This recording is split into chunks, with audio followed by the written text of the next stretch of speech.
Hello and welcome to the channel the Somnath. My name is Salman and हम discuss कर रहे हैं क्लास 9th की बायो।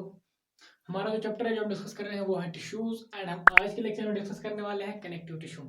लास्ट वाले लेक्चर में हमने एपिथेलियम एंड मस्कुलर टिश्यू को खत्म किया था और आज हम स्टार्ट करने वाले हैं कनेक्टिव टिश्यू। तो पहला पॉइंट कनेक्टिव टिश्यू के बारे में, most abundant and widely distributed. Connective tissue क्या है? कनेक्टिव टिश्यू नाम क्यों देते हैं उसको? क्योंकि ये हमारी बॉडी को कनेक्ट करता है, एक पार्ट को दूसरे पार्ट के साथ कनेक्ट करता है या हमारे एक ऑर्गन को दूसरे ऑर्गन के साथ कनेक्ट करता है। सपोज आप एग्जांपल ले ब्लड की। ब्लड जो है हमारी होल बॉडी में जो है रन करके हमारे हर एक जो है हमारे हेड से लेके हमारे जो है टोज तक जो है इक्वली वो डिस्ट्रीब्यूट होता है और वो फ्लो करके इन दो को आपस में कनेक्ट करता है। मोस्ट वाइडली जो है डिस्ट्रीब्यूटेड हमारी बॉडी में कनेक्टिव टिश्यू होता है and widely distributed and most abundant हमारी बॉडी में कनेक्टिव टिश्यू ही होता है। कनेक्टिव टिश्यू को हमने तीन पार्ट्स में डिवाइड किया है: loose connective tissue, dense connective tissue and जो है स्पेशलाइज्ड कनेक्टिव टिश्यू। तीन पार्ट्स में डिवाइड किया है और सबकी बेस अलग अलग है। क्यों हमने इसे डिवाइड किया है अलग अलग, जब हम डिफरेंशिएट करके पढ़ेंगे तो हमें समझ में आ जाएगा। पहला जो है लूज कनेक्टिव टिश्यू का क्या है? Fibres loosely arranged in a semi filmed ground substance. क्योंकि जो कनेक्टिव टिश्यू होता है इसमें फाइबर्स होते हैं या बाकी सेल्स प्रेजेंट होती हैं। फाइबर्स जो है वो मॉडिफाइड प्रोटीन्स होते हैं या मॉडिफाइड बाकी बाकी जो प्रोडक्ट्स हमारे सेल्स में पाए जाते हैं उनको मॉडिफाई करके हम फाइबर क्रिएट करते हैं। जो यहाँ पे फाइबर्स पाए जाते हैं मोस्टली वो प्रोटीन्स होते हैं। एक तो इलास्टिन, या आप याद रख सकते हो इलास्टिन एंड इलास्टिन होता है, और हमारे व्हाइट फाइबर येलो फाइबर होते हैं। एक को इलास्टिन बोलते हैं, दूसरे को कोलेजन बोलते हैं। ठीक, वो इसमें पाए जाते हैं और वही मॉडिफाइड प्रोटीन ही होते हैं। लूज कनेक्टिव टिश्यू को हमने दो पार्ट्स में डिवाइड किया है: areolar connective tissue and adipose connective tissue. जब पहले ही फाइबर लूजली अरेंज होते हैं सेमी फ्लूइड ग्राउंड सबस्टेंस में, उसके बाद हमने उनको दो पार्ट्स में डिवाइड किया है। एरियोलर कनेक्टिव टिश्यू में क्या होता है? Present beneath the skin, skin के नीचे प्रेजेंट होता है। अगर आपको याद होगा तो मैंने आपको एपिथेलियम के वक्त बोला था कि एपिथेलियम के लिए एक नीचे एक बेसमेंट मेम्ब्रेन होती है जिसपे वो लाई करके ग्रो करता है। अदरवाइज वो सीधे डायरेक्ट ब्लड वेसल के साथ कनेक्ट नहीं होता है या ब्लड वेसल में डायरेक्ट नहीं पेनिट्रेट नहीं कर पाती है। तो यहाँ पे ये as a basement membrane provide करती है एरियोलर के लिए, अपनी स्किन के लिए, जो कि एक एरियोलर टिश्यू है। Serve support framework for epithelium, epithelium के लिए ये सर्व सपोर्ट फ्रेमवर्क प्रोवाइड करते हैं, इस पे फिर एपिथेलियम ग्रो करता है। Contains fibroblasts which secrete fibres, macrophytes and mast sales.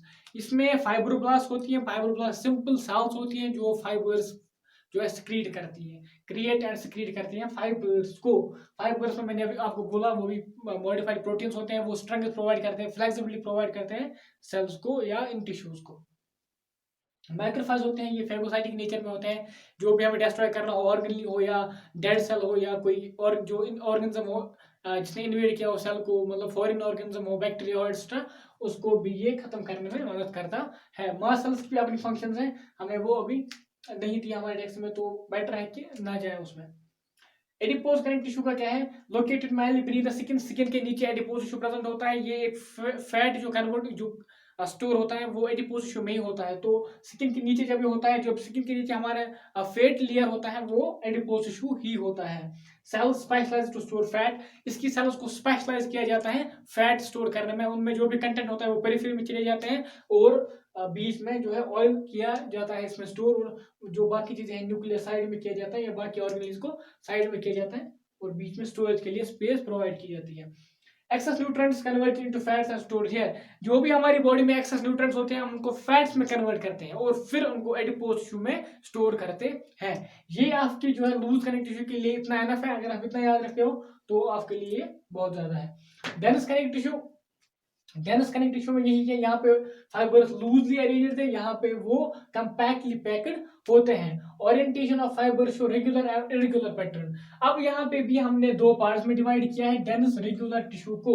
या तो फाइबर्स इरेगुलरली यहाँ पे इरेगुलरली पैटर्न में वहां पे होते हैं, या तो फिर फाइबर जो है रेगुलर पैटर्न में वहां पे कंपैक्ट होते हैं। अब अगर रेगुलर पैटर्न में है तो फिर हम बोलते हैं इसको regular dense regular connective tissue. अगर इरेगुलर पैटर्न में है तो फिर डेंस इरेगुलर कनेक्टिव टिश्यू।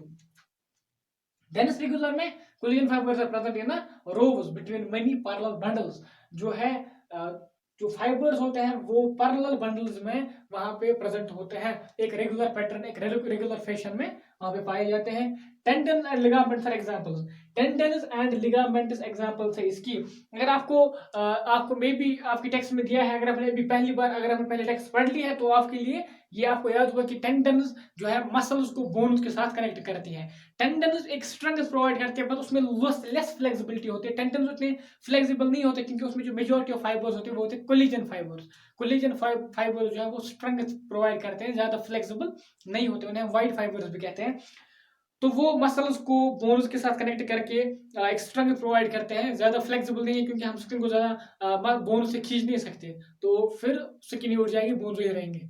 तो वैसे ही क्योंकि स्ट्रेंथ प्रोवाइड करती है, फ्लेक्सिबल नहीं होता है। लेकिन जो फिलामेंट जो टेंडन लिगामेंट जो लिगामेंट्स होते हैं, लिगामेंट्स करते हैं बोन को दूसरे बोन के साथ कनेक्ट, वो फ्लेक्सिबल भी होते हैं एंड स्ट्रेंथ भी प्रोवाइड करते हैं। उनकी फ्लेक्सिबिलिटी की वजह से है कि हम अपने जॉइंट्स को मूव कर पाते हैं, इतना सारा मूवमेंट दे पाते हैं यहाँ से यहाँ तक, या सपोज या अपनी फिंगर्स को हम रोटेट ऐसे टर्न कर पाते हैं क्योंकि वो जो है फ्लेक्सिबल होते हैं, फिर वापस वो अपनी शेप पे आ जाते हैं, तो वो फ्लेक्सिबिलिटी क्रिएट करते हैं, वो होते हैं लिगामेंट्स। तो टेंडन एंड लिगामेंट्स किसकी एग्जाम्पल है? आपको याद होना चाहिए कि ये डेंस रेगुलर कनेक्टिव टिश्यू की एग्जाम्पल है।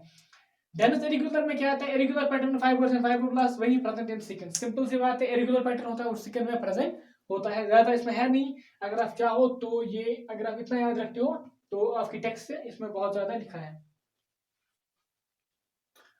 स्पेशलाइज्ड कनेक्टिव टिश्यू में हमारा जो इंपॉर्टेंट कनेक्टिव टिश्यू है वो specialised connective tissue. Specialised connective tissue हमारा आता है cartilage, bone and blood. Cartilage जो आपने देखा होगा आपके, अगर आपने ईयर पिन्ना को मूवमेंट करोगे ऐसे, यहाँ पे जो प्रेजेंट होता है ये, इसको हम कार्टिलेज बोलते हैं, ठीक। वाइडली स्पेस सेल, इसमें जो सेल्स होती है वो वाइडली स्पेस होती है, दूर दूर होती है, उनमें स्पेस बहुत ज्यादा होती है। सॉलिड एंड पेलिएबल मैट्रिक्स, मैट्रिक्स जो इसका सॉलिड होता है पेलिएबल भी होता है। रेजिस्टेंस कंप्रेशन, वो कंप्रेशन को रेजिस्ट कर पाता है। सपोज अगर आपने अपने ईयर पिना को फोल्ड किया फिर आप छोड़ देते हो तो ईयर पिना वापस आ जाएगा। इसे कहते हैं जो है फोर्स को रेजिस्ट करना या कंप्रेशन को रेजिस्ट करना, अपनी शेप को वो रिगेन करता है। Matrix compose of protein and sugar, इसकी जो मैट्रिक्स होती है वो कंपोज होती है of protein and sugar, protein और शुगर से बनी होती है, जो उसकी मैट्रिक्स होती है। जो भी हमने कनेक्टिव टिश्यू अभी तक पढ़ा, सारे खुद ही मैट्रिक्स अपनी सिक्रीट करते हैं एक्सेप्ट ब्लड। ब्लड के बगैर जो भी यहाँ पे हमने टाइप्स पढ़े, सबकी सेल्स जो है वो खुद ही अपना मैट्रिक्स प्रोवाइड करते हैं, अपना मैट्रिक्स खुद ही क्रिएट करके सिक्रीट करते हैं, फिर उसी में रहते हैं। वो मैट्रिक्स जो है वो होता है मॉडिफाइड पॉलीसेकेराइड्स होता है स्पेशली। जो यहाँ पे प्रोटीन होता है उसको हम कॉन्ट्रेंट भी कहते हैं, अगर आप चाहो तो आप याद रख सकते हो। जो कार्टिलेज में जो प्रोटीन होता है उसको हम कॉन्ट्रेंट कहते हैं, और जो कार्टिलेज की सेल्स होती है उसको हम कॉन्ट्रोसाइट्स भी कहते हैं। कॉन्ट्रोसाइट्स एक स्पेस में रहती है, एक स्पेस क्रिएट करती है, फिर वो आपस में दो या चार एक स्पेस में रह सकती है, उस स्पेस को हम लेक्यूले कहते हैं। आपके लिए इंपॉर्टेंट नहीं है, स्टिल आप याद रख सकते हो। जो कार्टिलेज होती है इसके लेक्यूले में 2 से 4 सेल्स जो है कॉन्ट्रोसाइट्स भी रह सकती है, 2 से 4 तक रह सकती है एक लेक्यूले में। प्रेजेंट एंड बोन एंड्स पे प्रेजेंट होती है, 2 बोन उसके एंड्स पे प्रेजेंट होती है, फिर उनको लिगामेंट से कनेक्ट किया जाता है।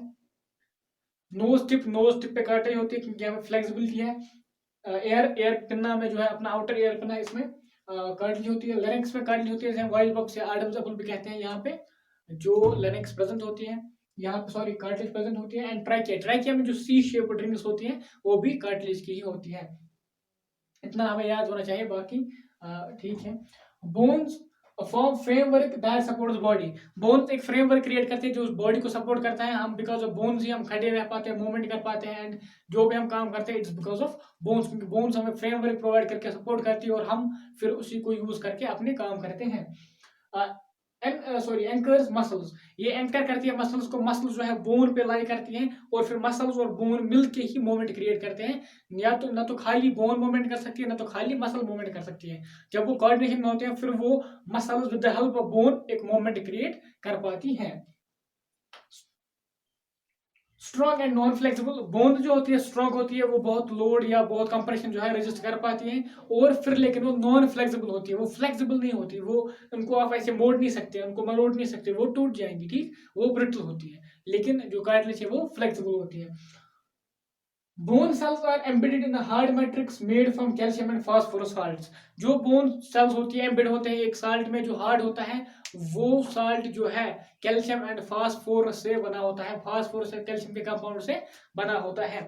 बोन सेल्स को हम ऑस्टियोसाइट्स कहते हैं और उनमें जो प्रोटीन होता है उसको हम ऑस्टिन कहते हैं। ठीक, यहाँ पे भी लेक्यूने प्रेजेंट होता है, लेकिन यहाँ की लेक्यूने में खाली एक ही बोन सेल प्रेजेंट होती है।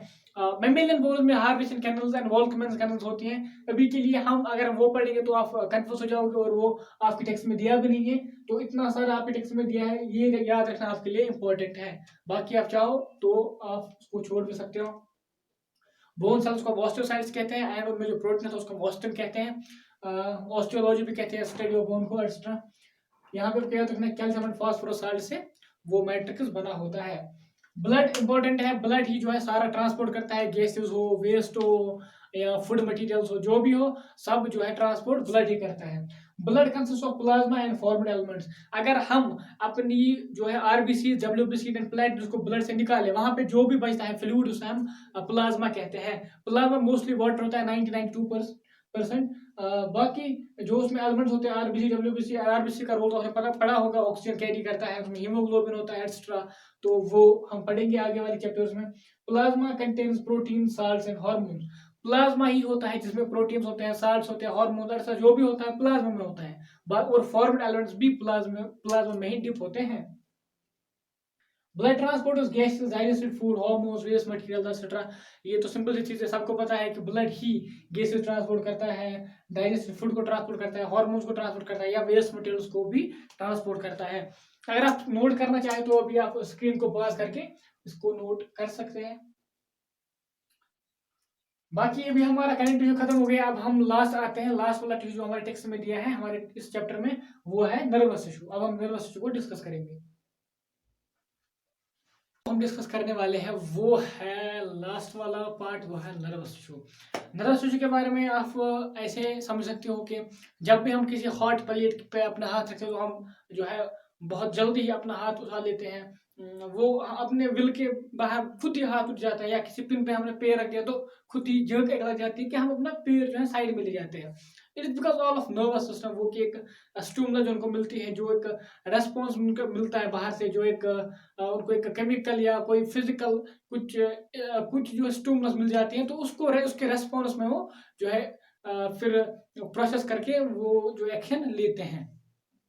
जो नर्वस सिस्टम और मस्कुलर सिस्टम जो है आपस में वर्क करके बहुत सारी जो है काम जो है एक साथ करते हैं। दोनों मसल्स एंड नर्व दोनों एक्साइटेबल भी होती हैं, and both the types of tissues जो है कंबाइन होके हम हमारी हेल्प करते हैं, हमारे काम जो है वो परफॉर्म करते हैं। नर्वस टिश्यू के बारे में हम कुछ पॉइंट्स यहाँ पे पहले देखेंगे क्या है। Nervous tissue all cells possess the ability to respond to stimuli. जो भी सेल्स है नर्वस टिश्यू की, वो जो है एक एबिलिटी जो इनके पास होती है जिससे वो रेस्पॉन्ड कर पाते हैं, एक जो उनको जो एक्सटर्नल स्टिमुलाई मिल जाती है, चाहे केमिकल स्टिमुलाई हो, फिजिकल हो, कोई भी स्टिमुलाई हो, जो भी उनको मिल जाएगी उसको रेस्पॉन्ड करने की एबिलिटी हर जो भी नर्व सेल होते हैं उसमें प्रेजेंट होती है। Specialised transmit the stimulus quickly. इनमें एक स्पेशलाइजेशन होती है कि ये बहुत ही फास्ट रेट से जो स्टिमुलाई को ट्रांसमिट करते हैं दूसरी नर्व्स के पास, फिर वो जाके सेंट्रल नर्वस सिस्टम को देके वापस से रेस्पॉन्स आ जाता है। तो जो उनके साथ वो जो फास्टनेस है, जो क्विकनेस है, वहां पे वो उनकी स्पेशलाइजेशन है जिससे वो रेस्पॉन्ड करते हैं quickly. The brain, spinal cord and all the nerves are composed of nervous tissue. जो भी ब्रेन है, स्पाइनल कॉर्ड या बाकी नर्व्स हैं, ये नर्वस टिश्यू कंपोज करते हैं और इनमें नर्व्स होती है। ब्रेन एंड स्पाइनल कॉर्ड जो है सेंट्रल नर्वस सिस्टम में आ जाता है। फिर जब हम इनको डिवाइड करेंगे तो तब आपको इसकी डिवीजन भी समझ में आ जाएंगे। अभी के लिए आप जनरल में इसको ऐसे याद रख सकते हो जैसे टेक्स्ट में लिखा है। The cells of this tissue are called nerve cells और न्यूरॉन्स। इसकी जो सेल्स होती है इस नर्वस टिश्यू की, जो फंडामेंटल सेल्स होती है जिनसे क्रिएट होता है, जिनसे बन जाता है या फॉर्म होता है, उनको हम न्यूरॉन्स कहते हैं। न्यूरॉन क्या होते हैं, यहाँ पे आपके लिए एक डायग्राम बनाई है। ये डायग्राम जो एक न्यूरॉन की डायग्राम है। न्यूरॉन मेनली 3 पार्ट्स की कंसिस्ट होती है। एक तो सेल बॉडी होती है और लॉन्ग एक्सोन होता है एंड डेंड्राइट्स होते हैं। एक्सॉन जो है एक डेंड्राइट जो है ज्यादा लंबा हो जाता है और उसको फिर हम एक्सॉन कहते हैं। यूजुअली ये नर्व सेल में एक ही होता है, ठीक, यूजुअली एक ही होता है, एक से ज्यादा भी हो सकते हैं लेकिन यूजुअली एक ही हो सकता है। यूनिपोलर न्यूरॉन है यहाँ पे। और ये जो यहाँ पे जो है फाइबर टाइप के निकले हैं, यहाँ पे उसके जो प्रोसेस निकले हैं इनको हम डेंड्राइट्स बोलते हैं। आपको ये याद रखना है कि यहाँ पे जो ब्लैक डॉट्स हैं इनको हम निजल्स ग्रैन्यूल्स बोलते हैं, ठीक, निजल्स ग्रैन्यूल्स, निजल्स ग्रैन्यूल्स। निजल्स ग्रैन्यूल्स डेंड्राइटिस में भी प्रेजेंट होते हैं। मे भी आपसे कभी क्वेश्चन पूछा जाए क्या डेंड्राइट्स में निजल्स ग्रैन्यूल्स होते हैं? हाँ, निजल्स ग्रैन्यूल्स में भी डेंड्राइट्स होते हैं। ये जो सारा ये जो है डेंड्राइट सेल बॉडी, इसमें डेंड्राइट न्यूक्लियस निजल्स ग्रैन्यूल्स जो है जो सारा है इसको हम बोलते हैं सेल बॉडी, ठीक, सेल बॉडी इसको हम कॉमन नाम देते हैं सेल बॉडी। जो ये लॉन्ग वाला डेंड्राइट होता है इसको हम एक्सॉन बोलते हैं। और इसकी जो लास्ट वाला एंड होता है उस पे जो एक बल्ब लाइक स्ट्रक्चर्स बन जाते हैं जिनको हम नर्व एंडिंग्स बोलते हैं, ठीक, नर्व एंडिंग्स।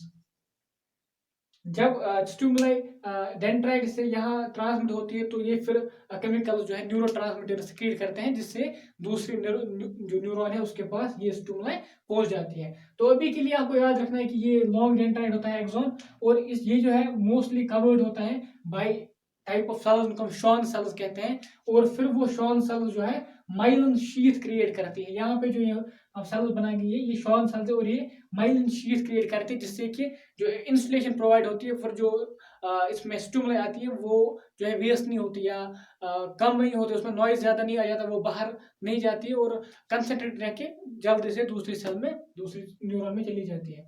इसको हम एक्सॉन बोलते हैं। ये जो यहाँ पे शॉन सेल्स है और ये माइलिन शीथ क्रिएट करती है। ये जो यहाँ पे नोड बन जाता है जहाँ पे एब्सेंट होती है माइलिन शीथ, जिसको हम बोलते हैं नोड ऑफ रेनवियर, ठीक, आप चाहो तो नोट कर सकते हो, याद रख सकते हो ये वाला पॉइंट भी। तो ये न्यूरॉन की डायग्राम है। नेक्स्ट पॉइंट क्या है? सिंगल सेल में बी 1 मीटर लॉन्ग। सबसे लॉन्गेस्ट सेल जो हमारी बॉडी में पाई जाती है वो यही न्यूरॉन्स होती हैं। इनकी लेंथ जो है 1 मीटर तक हो सकती है हमारी बॉडी में। many nerve fibers join together into a bundle to form nerve। बहुत सारे नर्व फाइबर जो है एक बंडल में कनेक्ट टिश्यू से बंद किए जाते हैं, कनेक्ट टिश्यू सराउंड किए जाते हैं और वो नर्व कंस्टिट्यूट करते हैं। फिर नर्व जो है वो एक जगह से दूसरी जगह फिर जैसे हमारी नर्व जो है फिर बहुत सारी हमारी नर्व से हमारी जो है क्रैनियल नर्व 12 पेयर्स हैं जिसमें वैगस नर्व आ जाती है, ट्राइजेमिनल आ जाती है, या जो बाकी नर्व्स हैं वो फिर एक से दूसरे ऑर्गन तक ले जाती है। फिर वहां से जो भी इंफॉर्मेशन होती है पर्टिकुलर इंफॉर्मेशन को ब्रेन तक ले जाती है प्रोसेसिंग के लिए। The signal that passes along nerves is called stimulus. जो नर्व्स के थ्रू जो भी सिग्नल जाती है, जो भी स्टिमुलाई के थ्रू फिर वो क्रिएट होकर दूसरे नर्व तक पहुंच जाती है, उसको हम बोलते हैं स्टिमुलस, ठीक। Stimulus nerve impulse allow us to move our muscles when we want to. ये नर्व मसल्स, नर्व फाइबर्स की वजह से या नर्व्स की वजह से ही है कि हम जब चाहते हैं तो हम अपने मसल्स को मूवमेंट कर पाते हैं, अपनी ऑर्गन्स को मूवमेंट दे पाते हैं। The functional combination of nerves and muscle tissue is fundamental to most animals. पहले मैंने जिक्र किया था इसका कि मसल्स एंड नर्व्स जो है कॉमन, जो इनका कॉमन फंक्शन है, जो वो एक साथ फंक्शन करते हैं, तो वो मोस्ट ऑफ एनिमल्स में पाया जाता है एंड ये फंडामेंटल है, उनके लिए बहुत ही इंपॉर्टेंट है। This combination enables animals to move rapidly in response to stimulus। यही वो कंडीशन है, यही वो एक टाइप का सिस्टम है जो हमें पर्टिकुलर स्टिमुलस के जो है उसके रेस्पॉन्स में भागने के लिए फास्ट, या वहां से उसके रेस्पॉन्स में जो करना है वो फास्ट होने के लिए जो सिस्टम है वो यही रेस्पॉन्सिबल है, नर्वस एंड मसल्स का कंबाइंड सिस्टम। तो आप चाहें तो मैं वीडियो को पॉज करके ये इन्फॉर्मेशन लिख भी सकते हैं। आपके लिए बहुत ज़्यादा बोल रहे हैं फिर आपके लिए। और इसी के साथ भी हमारा चैप्टर जो है टिश्यू वाला खत्म हो गया। अब लास्ट वाले लेक्चर में हम क्वेश्चन डिस्कस करेंगे। क्वेश्चन जो भी इसमें है सब क्वेश्चन हमने पढ़ लिए हैं। जो क्वेश्चन हमने पढ़ लिए हैं उनको मैं आपको बताऊंगा कि उस लेक्चर में जाके देखिए। बाकी जो क्वेश्चन रहते हैं उनको मैं कोशिश करूंगा आपको समझाने की। बाकी आज के लेक्चर में इतना ही। वीडियो को शेयर करें, लाइक करें और कमेंट हमारे लिए छोड़ के जाएं। जो भी चीज़ आपको समझ में नहीं आई है अभी तक उसको कमेंट में लिखिए, मैं आपके लिए नेक्स्ट लेक्चर में उसको डिस्कस करूंगा। और अपने फ्रेंड्स को ये वीडियो पहुंचाएं ताकि वो भी अच्छी एजुकेशन ले पाए। बाकी thanks for watching, thanks a lot.